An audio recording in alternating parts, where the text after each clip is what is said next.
I rise to take note of the answer given by the Honourable Rose Jackson, who expressed her surprise that for the first time ever, the Leader of the House has been removed for 7 days.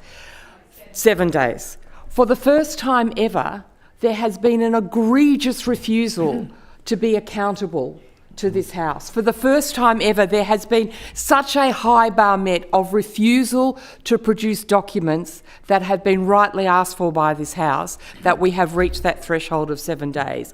And if we're talking firsts, when in the history of this 201-year-old House has the Premier's Chief of Staff, paid for by the taxpayer, sued this place rather than turn up at an inquiry and answer questions? Now that is a first that we should not be proud of.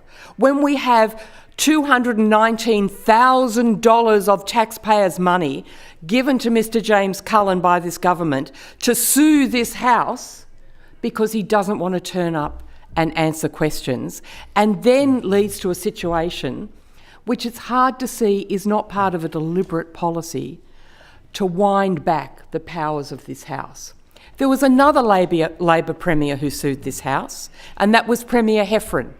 And he sued the Leader, Clayton, of the opposition in this House because he wanted to change the powers of this House.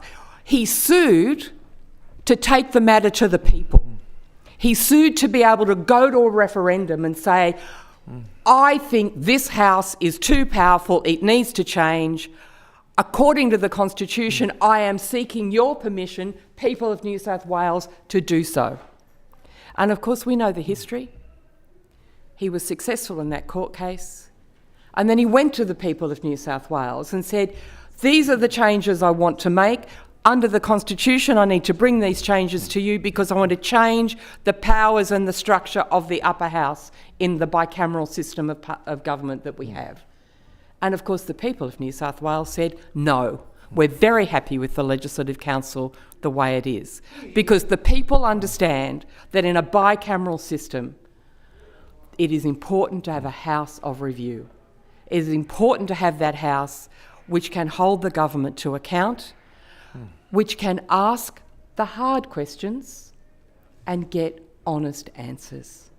And that is what we are seeking to do in this place. We recognise that those questions are sometimes uncomfortable to the government, but the people expect those questions to be asked. And most importantly, they don't expect a Premier and his Chief of Staff to get in the way of having those questions answered. Minister?